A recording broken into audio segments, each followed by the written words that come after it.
Hi guys, today we're going to be installing the start-stop eliminator. I kind of tore it a little bit there. The illustrations aren't great, just says something about opening the glove box, so we'll just get right into it.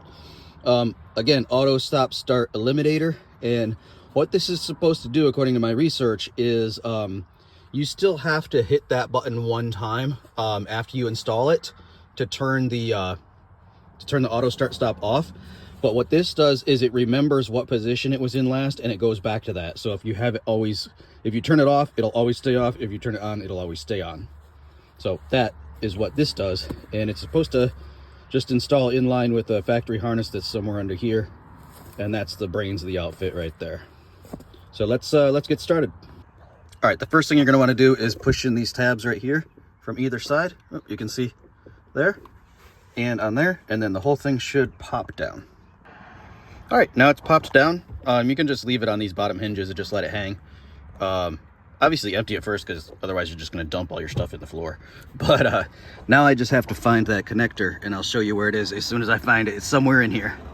Okay, so maybe I shouldn't have ragged on their photos so much, because this is actually pretty accurate. So you can see it's got a purple connector here. It's just purple for this. It's not purple in the truck. But it's calling this the... and it's calling this module the gateway module.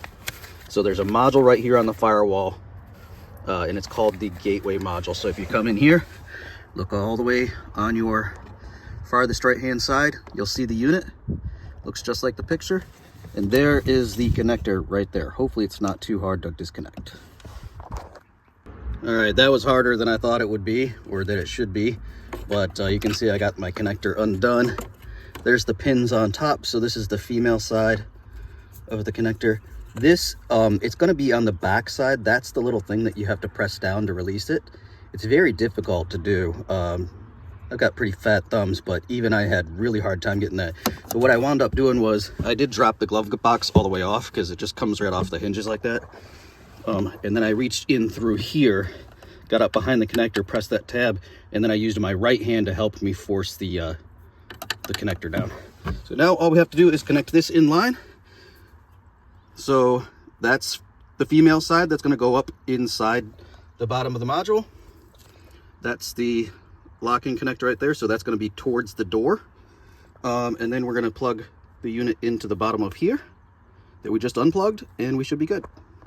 All right, you can see our unit's installed. That's little brains that I showed you earlier. That's the little thing that's going to do all the thinking for us on this. But yeah, that was it. So it plugged in pretty easily. I've got it tucked back up in there out of the way. There's only, both of the connections are keyed, so there's only one way you can connect it. So if you're not sure, just try it. And if it doesn't fit, then you're on the wrong side. But pretty easy. Now let's test it out. Sorry guys, I wasn't able to show this on video because the audio didn't record, because I think my phone connected to my Bluetooth as soon as I got in it. But I did start it up. It was already disabled. It stayed disabled each time I started up and turned it off. You can still turn it back on if you want to, and it will just always stay on. Or you can select it off and it will always be off. So I should never have to hit that button again. I did a test drive as well. A couple of stop signs, couple of red lights. It worked flawlessly. So this thing is good. The only bad news is it is $99 on Amazon. I'll put the link below. If it's worth 99 bucks for you for that, to get rid of that annoyance, it was for me. And I love it. So we'll see you guys on the next one.